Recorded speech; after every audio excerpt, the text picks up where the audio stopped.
active ingredient accelerates fat burning,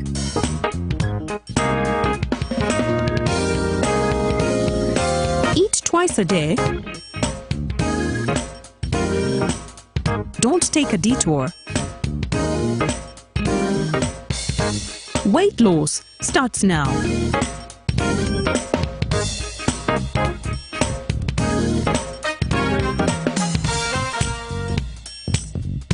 Ginshikang L-carnitine with chromium capsules helps you stay in shape.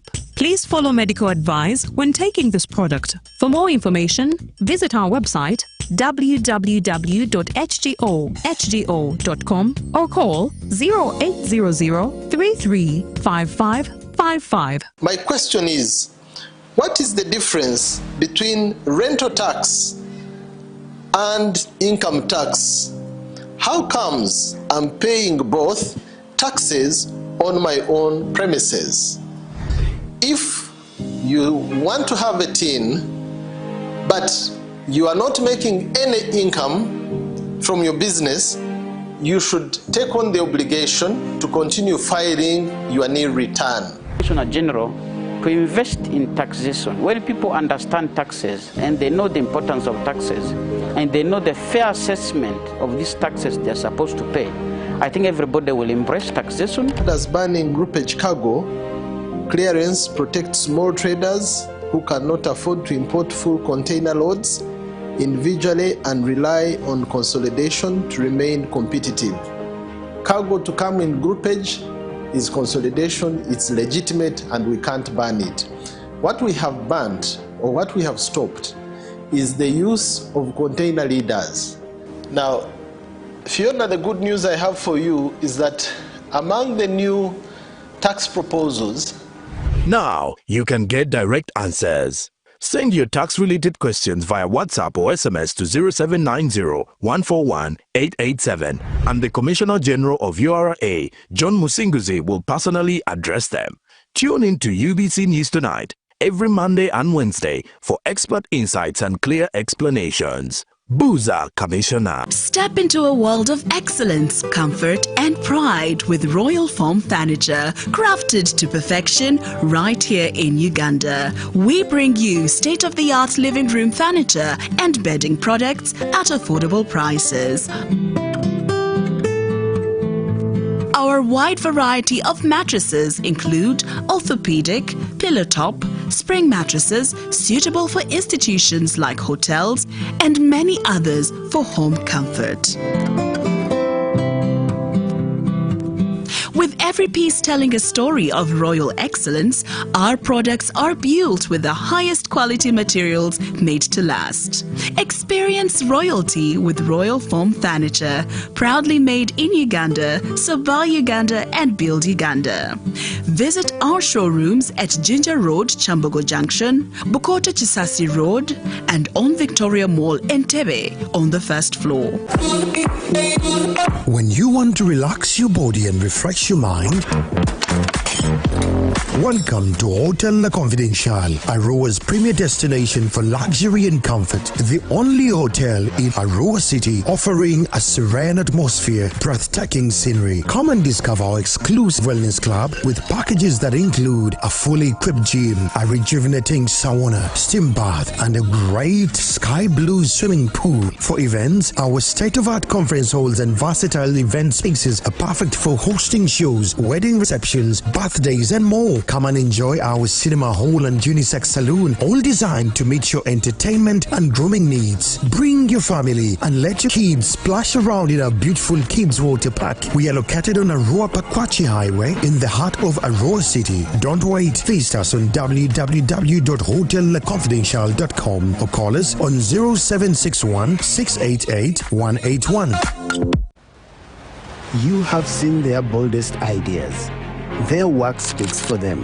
From media mastery to corporate brilliance, these are the masterminds behind the scenes, shaping reputations and driving results, managing media relations, crafting compelling campaigns, and navigating crisis communication. Ladies and gentlemen, Join us as we celebrate the creme de la creme of the public relations industry, the ones who have turned challenges into opportunities and ideas into movements. Happening on 4th December, Protea Hotel, 5:30 p.m. For more information, visit www.proud.ug/awards. Brought to you by UNOP, Affinity Media, Galax FM and Galax TV, Bank of Uganda, PEPS, Comms of Africa, PwC and UBC. Hello Uganda, I am Wes Isaac, NRM Chairman, Radio Uganda Village. I thank all of you who attended the historical campaign launch of His Excellency Yoweri Kaguta Museveni, the NRM National Chairman.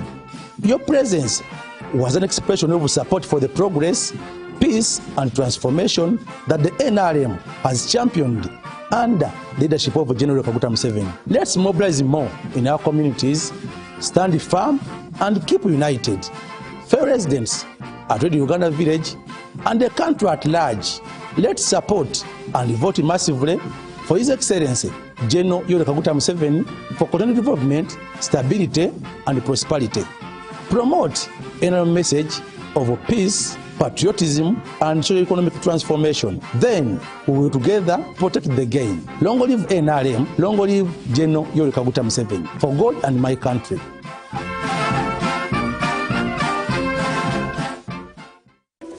In a nation hungry for truth, a world where every story matters, there exists a beacon of trust and reliability. For decades, they've been our voice and our window to the world, holding the mirror of our history. With 4 TV stations and 11 radio channels spanning 27 languages, they stand as guardians of information, defenders of truth. With Mascari Heritage Advantage, they uphold every citizen's right to reliable and free information. Their archived stories shaped our past and illuminate our present. Yet now, as new challenges arise and the world evolves, their mission faces its greatest test yet. Be part of our journey and let's navigate the unknown, uncover the untold, and safeguard our future together. Tune into your public broadcaster, for it is the intersection of trust and truth. Because to UBC, your story, and every voice matters. UBC, inspiring Uganda.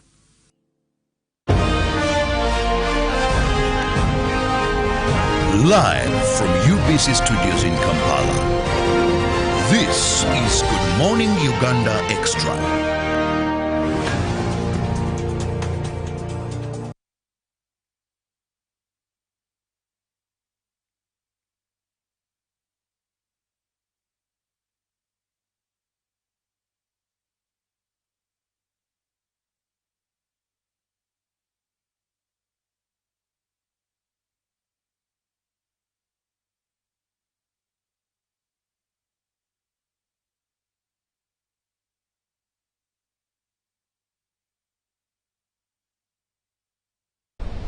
Good morning and welcome to The Extra. I'm Robert Chiravo Nyonyintono. This morning we are going to be discussing something very important. And of course, at a certain point, it was a very scary topic to discuss. And that is the HIV situation and 2025 National HIV and AIDS Symposium. Now, to discuss this, I have Dr. Daniel Byamukama, who is the head of HIV Prevention, Uganda AIDS Commission. Doctor, good morning. Good morning. Happy to have you again. Thank you. I hope this time you're bringing better news than the previous time. Yes, there's some good news, but the not so good news also inevitably comes in. It is part of life. Yeah. Now, to begin with, when you talk about the Uganda AIDS Commission, for my viewer, what is the mandate of this commission? So the Uganda AIDS Commission was constituted in 1992. That was after the government realized that the fight against HIV cannot be done by doctors only. It is not a medical response. It needed everybody, all sectors, including religious leaders, including schools, including the media, including civil society. But now there was a risk because everybody could do what they please. So there was a need for coordination and leadership and guiding everybody to make sure we're all fighting the same fight. We're not sabotaging each other. We're holding each other accountable. Nobody is ignoring their part. So the Uganda AIDS Commission was constituted to coordinate and provide leadership to all the sectors, to all the stakeholders in the HIV response. It was strategically placed under the office of the president, so that we directly take orders and report to the president. So in summary, we developed the overall overarching HIV/AIDS policy. Number two, we developed the strategic plan, the overarching strategic plan that guides everybody, that if you do activities in the name of the HIV response outside this, you are sabotaging. You are implementing your own response, which is not allowed. So we are responsible for the national strategic plan, but also responsible for gathering information and disseminating it and updating people with messages on HIV prevention, HIV treatment, to lead the fight against HIV. We raise resources for the HIV fight, and I will be discussing the challenges or achievements we have had with the raising resources. And so that is in a nutshell what we do. We guide on which programs are allowable in the health sector, which programs are allowable in the faith-based sector, which programs are allowable in the education sector, which programs should not be implemented here in this country. And we give a strategic plan which defines what programs are allowable, who is responsible, and we hold ourselves and others accountable. So if we talk about like the symposium which we are hosting on 26, starting 26, it is a way of holding ourselves accountable to see if we set out in our strategic plan to do the following. Education, you are meant to do this. Health sector, you are meant to contribute to this. Civil society, this is what you are meant to contribute. How have we performed? So that symposium, one of the parts, one of the core elements is self-accountability, is a review of how we have performed so that we can correct course and we don't default on our national targets and commitments. Now, the mandate well explained. Doctor, I know people are eager there to hear either good or bad news regarding HIV prevalence. Now, let's look at the current situation, but with, of course, a background to where we've come from. So we have come from far. We come from a time when people were dying of AIDS. You travel in a bus from Mbarara, you're coming to Kampala, you can tell that, oh, he has AIDS, he has AIDS. But we are in a better place now because of HIV treatment, which we have scaled up nationally. So we estimate now that we have slightly above 1.5 million people living with HIV in this country. The number keeps increasing because of treatment. Those who have HIV stay alive. Those who contract HIV every year, they add on the number. So the number keeps increasing. And a significant number of those who have HIV, around 1.3 million, are on treatment, which is not ideal.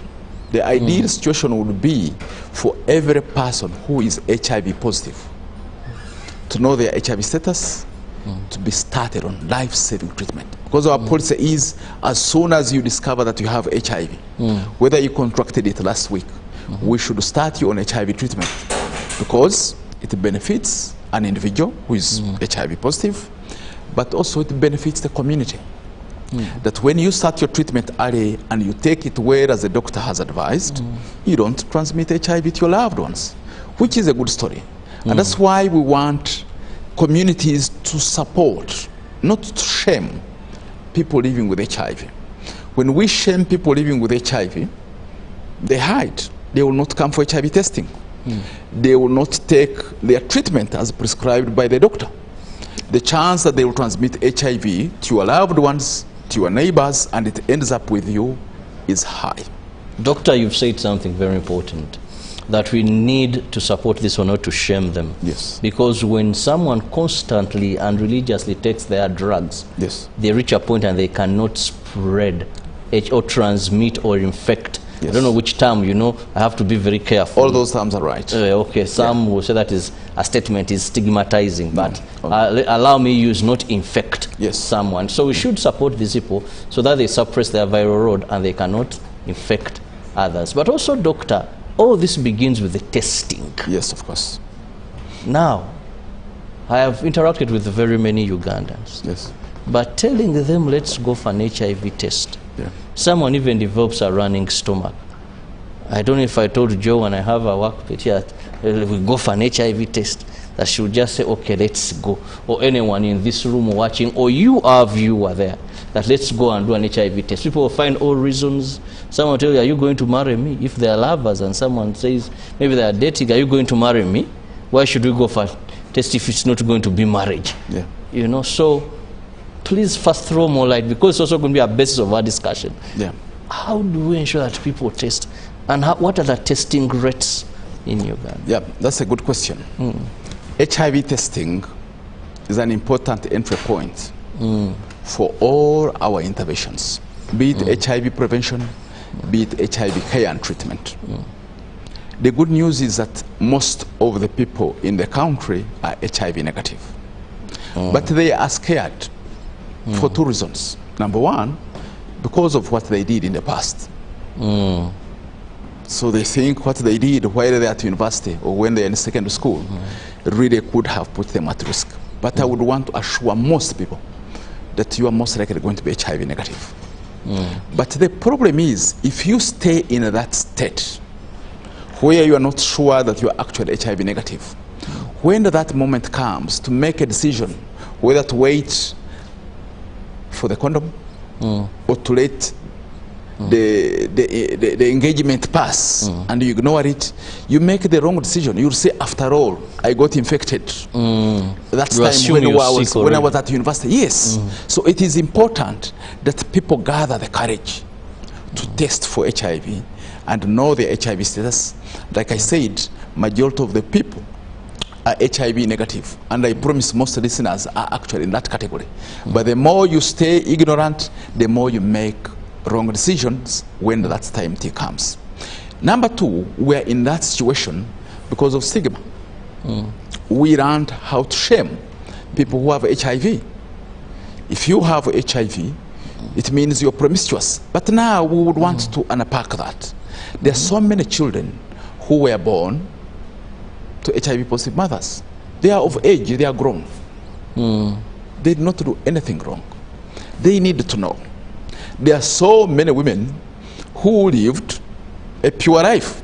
So many men who live an honest life, a pure life. But because of the union you find yourself in, you are exposed. You did nothing wrong, promiscuous. It's unfair to call you morally wrong. So society, we must make a decision. It is a transformation. Not from the HIV, when we started fighting the HIV epidemic, we had limited information. But now we have so much information. We know now that judging people that they are promiscuous, the people who happen to be having HIV, it is not accurate. There are several people who actually did not do anything that qualifies for promiscuity who contracted HIV, including children who are born with HIV. But the more we drive pressure from shaming people who have HIV, the more it costs us, because they are fearing to come for HIV testing so that you don't hear about it or you don't know about it, so that you don't shame them. But the longer they take to come for an HIV test, the more they transmit the HIV to your loved ones. So we must come together as a community, as a country. If we are committed to the goal of ending this epidemic, we believe we have what it takes to end this epidemic. But there are certain practices and sources of pressure that we must abandon. The first one is shaming. People we know or we think have HIV, or those who are related to people who have HIV. it is not adding anything. It is taking away. It is delaying our attainment of the goal of ending the epidemic, which we believe we have the tools to end. Okay. The naming and shaming, that is something we shouldn't do. Now let's look at the statistics, current statistics. Yeah. You did a report recently. I think that was a 2024 report. Yes, please. Now please let the world know, let Ugandans know how we are standing. One of the ingredients of that report that scared me was that per hour, and I stand to be collected, 4 Ugandans are contracting HIV. Now I was like, if a day has 24 hours. It's coming to 10 o'clock. It's coming to 10 o'clock. That means 16 already. 16 already. Doctor. 16 are not a small number. Because that 16 requires treatment for the rest of their life. HIV treatment is expensive treatment.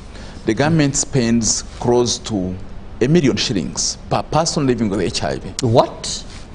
To keep them on treatment for 1 year. That is extreme compared to all the other diseases. Almost $1 million shillings. Almost $1 million to put a person with HIV on treatment. So if the number keeps growing, the government will find itself in a very difficult situation. Even the people living with HIV will find themselves in a difficult situation because other programs of government must go on. They cannot divert all the money to buying HIV treatment medication. So we would want to call on Ugandans who have become comfortable to invest energy in avoiding contracting HIV, to invest energy in learning about the tools we have, in learning about what they can do, and going further and doing it to make sure you don't contract HIV. Because the budget for HIV treatment is unmanageable. It cannot keep on growing. A time is going to come. And fortunately, part of that budget is supported by donors. Donors have started pulling back. So the straits on the government is about to be real. And we don't want to find ourselves in such a very undignified state where our brothers and sisters who have HIV are going without medication. Many cannot afford that 1 million. Definitely. The government has to come in. 1 million a year is a big thing. As I said, we estimate we are approximately 1.5 million who are living with HIV in this country. Last year alone, there were 37,000 who were added on that number. 37,000 is a big number. Yes. 20,000 died of AIDS. What? 20,000 died of AIDS-related illness last year, which is a shameful number. You're right to be surprised. Because we have effective treatment offered by government free of charge. It's not an incentive to contract HIV. But now that some people are unfortunate to have already contracted this disease, the government must support them. I've said the treatment is expensive, but people are not coming for this treatment. Out of the 1.5 million, only 1.3 million have come for treatment. Where are the other 200? They are either scared or they are not aware. So we would want to call number one on our communities to support. If you have any brother, any friend, I was pleased you are asking your colleagues that you go for an HIV test. Do for your colleagues, encourage HIV testing. Go do the same for your families, encourage HIV testing. This can test. If there's an HIV testing outreach in your community, encourage your brothers and sisters, let's can test in a peaceful tone that reassures them that whatever the outcome is, you will not make them pay a price. You will not shame them. You will not belittle them. You will not make them lesser human, which is one of the wrong things that we're doing that keeps us away from the goal of ending the HIV epidemic area. So, you asked me about testing. We believe of all people living with HIV in this country, we don't just believe, we have the statistics. Around 94% have already tested. So it's a small number. That is good. It's a small number, 6% of 1.5 that we know are still scared. Many of them face challenges, of course, with accessing the services. And we're implementing various innovations to overcome the challenges of those. We know which population groups are finding a challenge with testing. And we're implementing various innovations of bringing the services closer to them, to their convenience, so that we can ensure they all test. But of course, the resources are not enough to do that on a large enough scale. including in villages, including in islands. So the resources are not enough to do that. But we know who are actually missing out on HIV testing. We know who is actually contracting new HIV infections. So if the resources were enough, we would actually look for them, all of them, and would have 100. And we believe we have the momentum. So, but the unfortunate part, that of all that 94% who know their HIV status, you'd expect that 100% of all who know their HIV status have come for treatment. It's only 90%. So 10% of people who know that they have HIV, are they scared, delaying to come for HIV treatment. You see, the problem with HIV, it is like pregnancy. You cannot hide it forever. And so many men, it's a shame, it's men who get scared now. They are staying back and coming when they already have AIDS. When you develop AIDS, even children in the village start seeing you. They can tell that there's something wrong with you. So HIV, what you're trying to hide, what doctor, you're shy someone first contracts HIV, yes, of course, then develops AIDS. Yes, of course. So you can contract HIV and you stay with the HIV virus, the HIV infections, for quite a long time. But when the virus weakens your immunity, the virus, when it enters your body, it starts eating your defense. Then you go to the acquired. Then you start getting these strange diseases affecting you. Start getting TB, which many people will not contract. You start getting cancers. You start getting strange pneumonias. Then we say now you have developed AIDS. So you have, before you have reached that stage of contracting diseases that don't regularly affect other people, you don't have AIDS yet. So many people, I've told you up to 20,000, still come to hospital. But I want the listener to know that AIDS or HIV infection is like pregnancy. You can't hide it. It will eat up your white blood cells and eventually cause you to develop AIDS. And the people will see and know. Even when you're there pretending, thinking you're hiding. But the people are already seeing. They are already talking about it behind their back, that how can we help this man? But he's dying. He's dying. They already see. So there is nothing you're protecting. We would want all men, and even a few women, to find the courage within themselves to come for treatment. Once you're tested and told you're HIV positive, there's nothing you're hiding. Come for treatment and attain a vibrant health life. We have so many people, important people who have HIV. Nothing has stopped them from doing their work. They are living healthy lives. When you look at them, you admire them. So you cannot wait to start going the downhill, to start being obvious in front of your friends and family, and you really feel you're hiding something. You're hiding nothing. So gather the courage. But of course, as a community, as I said, idea, we are responsible for our people having reached that far. If you know that you have a disease like cancer, you would run to hospital to find if there is anything they can do to arrest the spread of cancer. You don't hide in your house. But for HIV, it's trouble. So we would want every family member, every workmate who knows that a family member or a colleague has HIV and they're not coming for treatment. Let them encourage. Be a source of encouragement, instead of being a source of shame and humiliation and dehumanization. That helps us all. It helps your brother or your workmate who is HIV positive to live longer and have dreams. Who knows? We may get HIV cure. Encourage the brother to come for treatment. Because we are progressing. Science is progressing. We are coming up with new interesting things. Who knows? Treatment may be easy, that we may be giving one pill in a year. Should you die really of AIDS and miss such an opportunity, that you come for one pill a year for treatment, that's all you need. Or that you can be cured. So we would want to encourage every brother and sister. The progress in science is very encouraging. If you have already tested for HIV, do not sit back. You may miss the opportunities that are coming.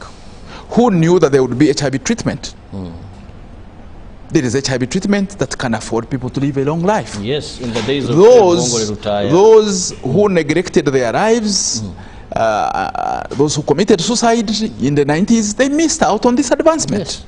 So those who are refusing to take the medication we have now, they may miss, you may die and miss an opportunity of a cure, which we are sure in the long term it will come. So we would want to encourage our brothers, be a source of encouragement. Let everybody who has tested for HIV come for treatment. I've told you, only 90% of those who know the HIV status are currently taking treatment. The other 10%, they are down there. Very somewhere. The good news is that those on treatment are taking their medication well. Oh, so they're able to suppress the viral load. 96% of those on treatment, we should clap for that, are suppressed. They deserve recognition, they deserve encouragement, they deserve a pat on the back, because that means they are playing their part in contributing to the national commitment of ending AIDS as a public health threat. The HIV positive people, that 90% who have gathered the courage to start the treatment, most of them are playing their part. The people who are slowing down, who are making us not get 100%, it's mainly children, and you know children, how difficult they can be, and adolescents, boys at school, the youth. They are busy.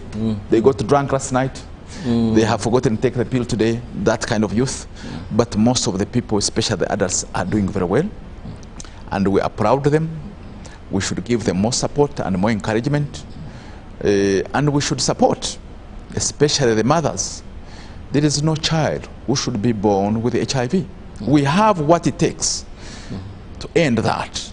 But last year, 4,700 children were born with HIV. We are capable of doing it. Doctor, because in some districts too, because it raises concern. Yes, of course. First, the 20,000 who died, yes, 2024 because of HIV/AIDS. That is a pain. Yes, I feel. They shouldn't have died. Because someone acquires HIV, and we're not saying we are judging anybody. Dr. Daniel talked about that earlier. There are many people who are born with HIV. There are many people who are totally innocent, but because of the union they have with their partner, they have been very faithful. The partner wasn't. Now, what hurts me is a mother loves their baby so much. I know most women when they conceive, they love what they are carrying with exceptional circumstances.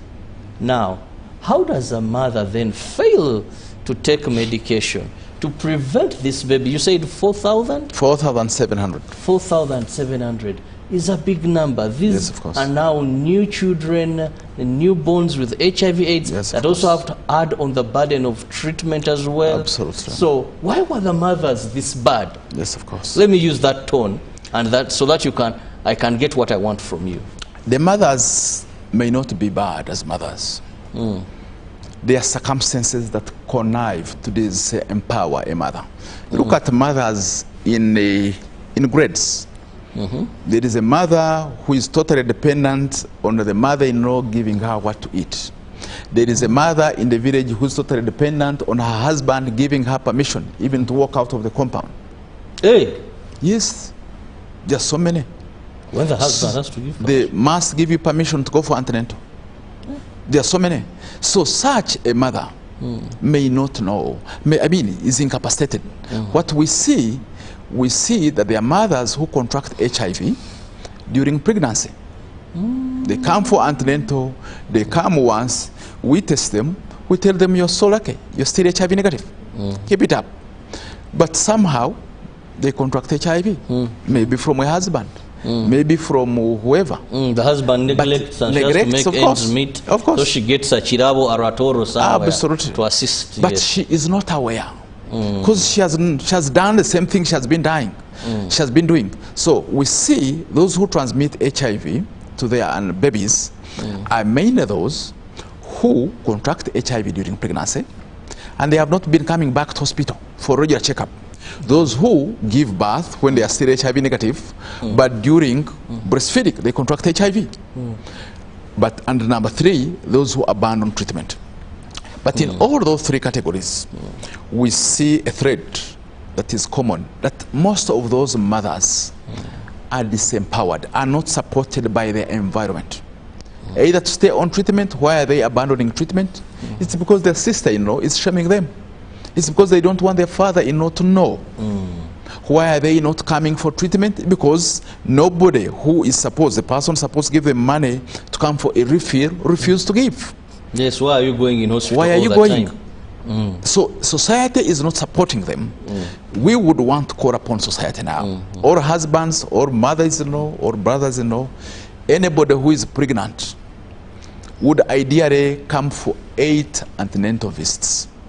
Before giving birth? Before giving birth. 8. And even after giving birth, they should come for postnatal care.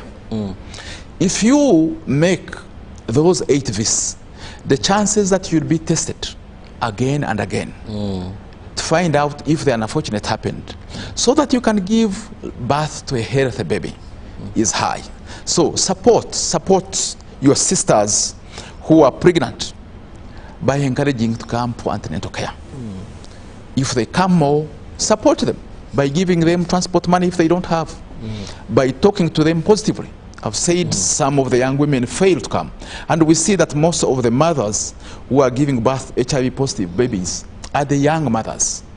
Young mothers don't have enough money. Yes. They don't have authority. They do not know how to negotiate for what they want with their superiors, with their elders. They need support. They need somebody to go an extra mile.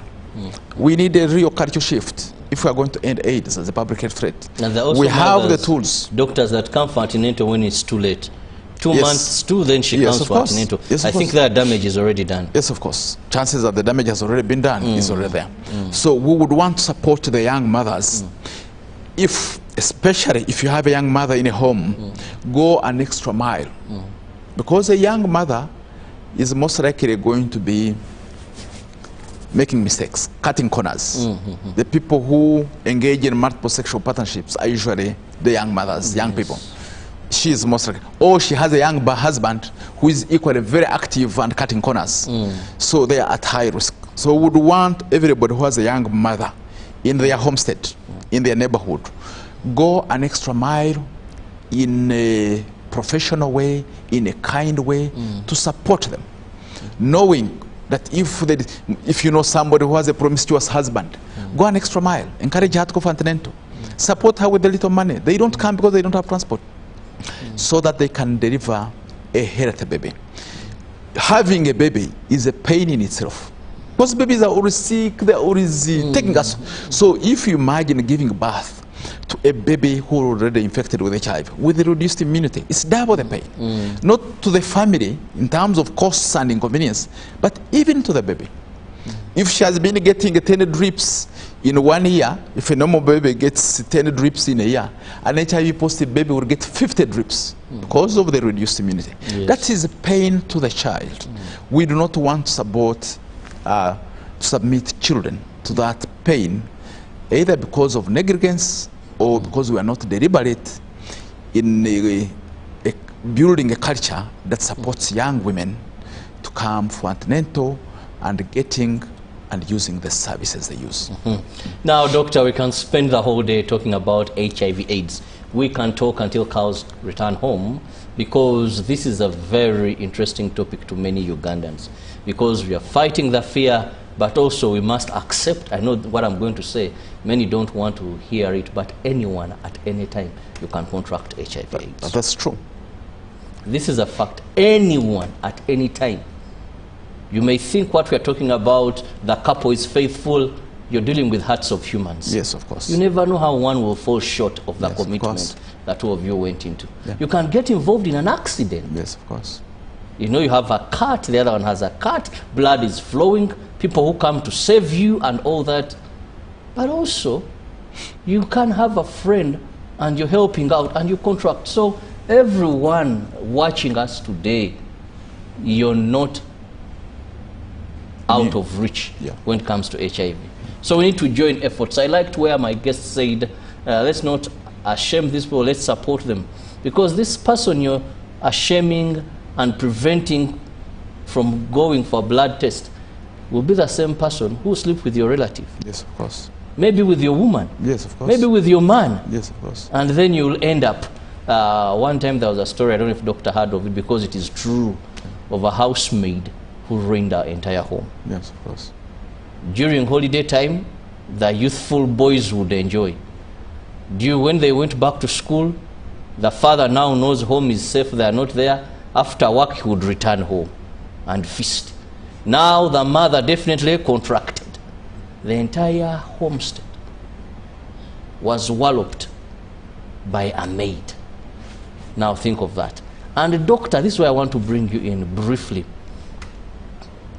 What is your view of people who test housemates? I know you're a doctor, because this is something that I've had over so many platforms. Should someone bring a maid in the home, not to say that they do evil, but because they're handling our children and all that, should it be a recommendation that for my housemaid I must test her? Should I still fully test her? Your coughing, we go to hospital, then I tell the doctor, do the needful? What's your opinion on that? That's a complex question, but I will try to answer it. Number one, you don't have to force. You can encourage them to test. That respects their rights. And you have your rights to know. If you have a random husband in the home and you know he will definitely sneak on the maid, you have the right to be cautious also. But also the maid has the right to decide by themselves to test for HIV. But I believe most people, when encouraged to test, they will test. And when supported in a dignified way, they will take their medication. Actually, you can be a blessing to the maid, because maids work in difficult circumstances. They are locked up in the homes. They are the ones who don't have time to go for rallies, to run a new prevention technologies. They don't, nobody's looking out for the maid. They are locked up in that home. So a father, a mother who has a new maid and has, in a dignified way, encouraged her to test for HIV. She will accept to test. You will support her by giving her medication. Because there is a theory that if you test and you send away, so those who have maids, you test me on coming, you test a maid on coming. Will you be testing her every month for the rest of the year when she's in your house? She can contract HIV when she's already in the home. Are you guarding against that? Are you testing her every year? No, they don't do that. They just test once on arrival, and you use that to embarrass and dehumanize the maid, which is wrong. We have so many maidens in our homes who have lived there. They have contracted HIV there. I have so many friends who have maids who are HIV positive. They keep on consulting me as a doctor. They are supporting them well. So I think the ideal sense is that if you have a random husband or you have random teenagers, it's your right to know that there will be no mistakes in your home. But you can do it in a dignified way that does not dehumanize the maid, that supports the maid. It can be a turning point for the maid, and I'm very sure she'll also be very proud of you. Now, Doctor, before we leave, let's briefly again go back to the symposium. Yes. Who is invited, when? We have the HIV symposium. This time, we have taken it to Mbarara. It will be hosted at Mbarara University. In the park, there's a park outside the university. And that, the reason we have put it in the park is that this symposium is for the community. Science service providers would want to interact with the community. There are so many services we have, so many prevention tools that we have that the community does not know about. So we are taking it to Mbarara, asking the Western region community to come and see for themselves, to come and see the services they have never heard about. It's an opportunity to educate the community. We have a campaign, the Presidential Fast Track Initiative to End AIDS as a Public Health Threat. If you go down to the villages, they don't know about it. Yet we are saying we have 5 years, 2030. We are going to the community. We are going to Mbarara away from Kampala so that we mobilize the Western region. They know, number one, as a country, we have a commitment. Number two, they come and look at the various tools we have. They know we have the tools to deliver the promise of ending the epidemic. But the symposium is also an opportunity for researchers in the country to share their sciences, the promising science that contribute to our fight in ending the HIV/AIDS scourge. So it will be a dissemination meeting for research and best practices, but as I said earlier, it is also a review meeting for the HIV program, for the HIV sector. It's a review meeting. As I said earlier, the HIV response is a multi-sector response. The religious community is expected. We're counting on the religious community to do something. We're counting on the education sector to do something which only them can do. We're counting on the Minister of Health to do something which only them can do. So we shall have a review meeting where we share our report card. Ladies and gentlemen, this is what we set out to do in this year. This is what the Minister of Health promised they will contribute. This is what the Minister of Education promised they will contribute. This is what we have achieved. What were the challenges? What can we do better to improve, to make sure we don't default on our commitment to end AIDS as a public health threat? So as such, this symposium is open to the public. We specifically are targeting young people because we see the epidemic, especially new HIV infections. And as I said earlier, those who are failing on treatment, it's mainly young people. We would want them to come, interact with service providers, look at the services we have to support them in their plan to not contract HIV or in their plan to stay alive for those who have contracted HIV. So we are looking to get closer to the community and engaging them and mobilizing that region. And it is a pre-World AIDS Day event. So World AIDS Day will be in the neighboring districts on 1st of December, presided over by our head of state, General Kaguta Museveni. So we shall have mobilized the region so that as a region, you are ready to make a commitment to make sure you don't fail to deliver on the commitment of ending AIDS as a public health threat by 2030.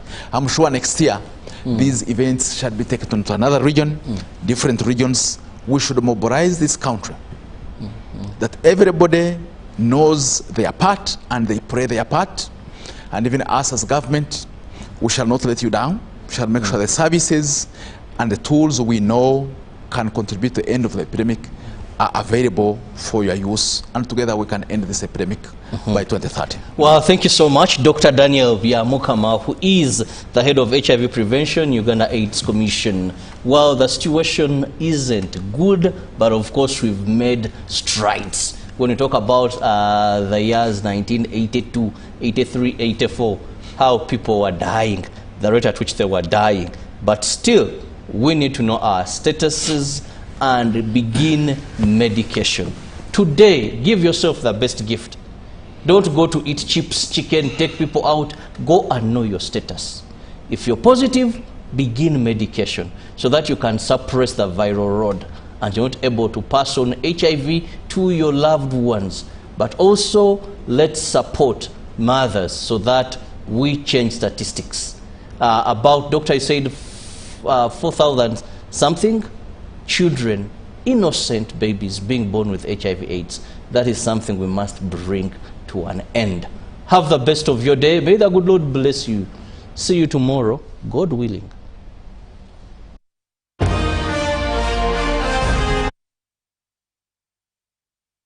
UBC Studios in Kampala. This is Good Morning Uganda Extra.